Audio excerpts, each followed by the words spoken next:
Hi and welcome to this live currency strength indicator video with me, John, on this Thursday, the 18th of May.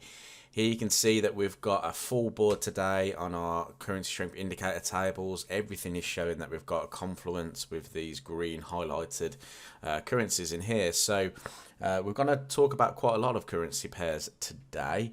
We're going to cover a lot of pairs that we've recently talked about as well, because if you had traded any of the pairs that we talked about this week at these zones that we talked about, then you'd be up around 250 pips at the moment. So I'm going to go and show you those pairs as well. So I'm going to kick it off with Aussie US dollar. Aussie US dollar was one that we featured yesterday for a short. I'm in short on this market at the moment, around about the 0 spot 66.70, like we discussed in that video.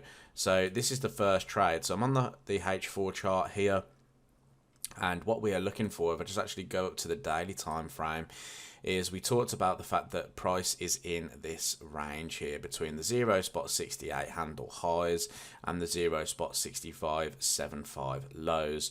We talked about price breaking below the daily 200 moving average and below the middle of the range, and that was what really drove us to suggest that price could continue down to the range lows, as well as the tables giving us that confirmed signal there. So I'm looking to see if price will come down to the 0 spot 65.75. I have two trades running on this at the moment.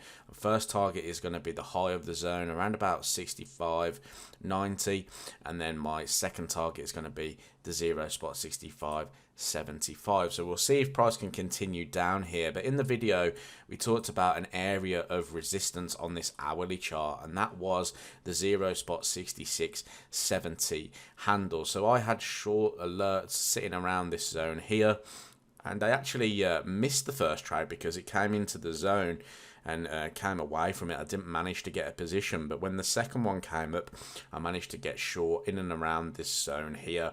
And currently, if you were trading from the 0 spot 66.70, you're around about 40 pips up into these lows here. Now what we want to see from Aussie US dollar is a break of these lows. We want to see sellers push price below these lows in here. If it does, then we're going to see that continuation. If we stop here, then price could come back to the 0 spot 66.70. So we really want to see price trade through these lows here now. So we'll have to wait and see if price can do that. Now another chart that we spoke about this week was CAD yen. Now we talked about CAD yen, as I already said.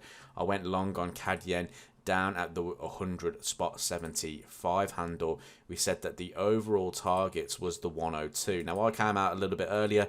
I came out around the first point of interest at the zone, around about the 101 spot 57. So I managed to still get 130 pips out of this move. But if you're still holding this from down towards the 100 spot 75, so let's say you took the 4-hour break like I did, you'd be up around 130 pips from that move at the moment. So you can see with combination of Aussie US dollar and CAD yen, and you held these positions and you're still holding those positions, you'd be around about 170 pips to the upside. If you targeted the 102, then you'd be out for around about 96 to 100 pips there, depending on how close or how tight your entry was down through there. So again, still confirming that we're up between 140, 170 pips, depending on your scenario there.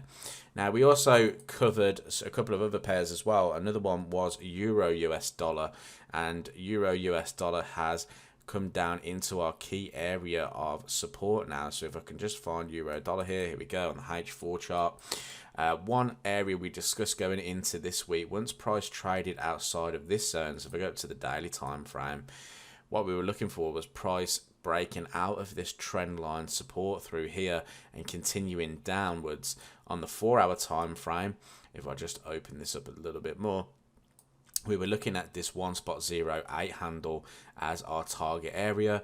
We also talked about the 10 spot 950 and the 1 spot 09. So if I just actually bring down my cursor here, you can see at 1 spot 09, if you went short around that level, you'd be at least 86 pips to the upside there. So you can see there, if you were in this move with 170 pips already, plus that 80 pips, you're going to be over that 250 pip mark there towards that 1.08.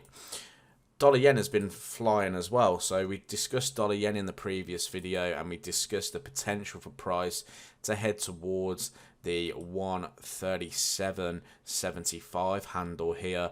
Now, I did say that we should probably stay away from this one because it was already at the zone. But if you watched price break through the zone and you traded long into this level of interest, then you would have looked for a potential 70 pip gain there as well. So you could have added dollar yen to the list. However, I did say with this one, you should probably stay away from it. So what are we going to be looking at today? Well, there's actually a couple of other pairs that I like. I still like the Aussie US dollar downside move, but there are other pairs that are featuring on our tables, and one of those is Euro Kiwi. So if I just activate that table through there, and I'm coming over to Euro Kiwi because it's here highlighted on the tables.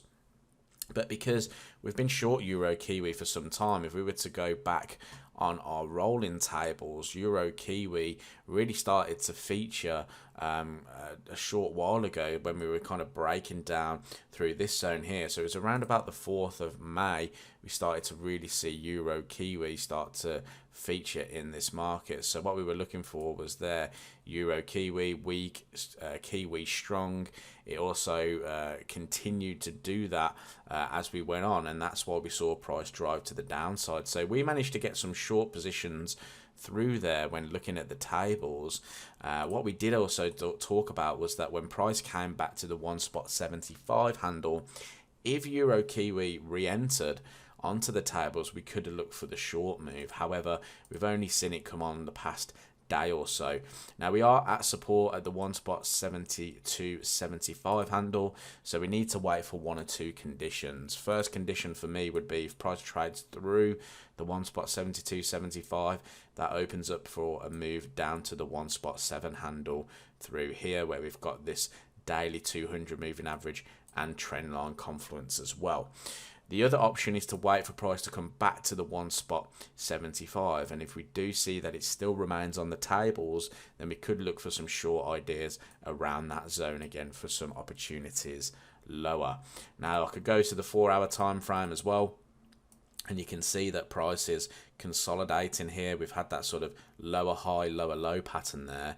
So, you know, we could also argue that if price was to come back into the 4-hour highs and reject, that could be something. I just think that we're too close to support at that point. I would rather see sellers drive price through the area of support and then look for the short, or wait to sell at a higher price. So that's what I'm kind of waiting for there on Euro Kiwi.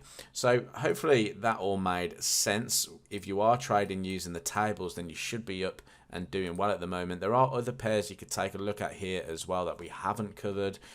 You could take a look at Aussie CAD, for instance, which was something that, again, that we spoke about going into this week. We were talking about getting short on Aussie CAD, and that has continued short. So we were looking to see if price would target the 0.8950. I haven't taken a position here, but price has continued lower with our tables. What we could also look for is a breakout here though. So if price was to trade through the 0.8950, then, you know, we've got a lot of potential downside to come in this market, with the support coming all the way down at the 0.8650 handle. So that could be something to also keep your eye on going through the next sort of couple of weeks of trading.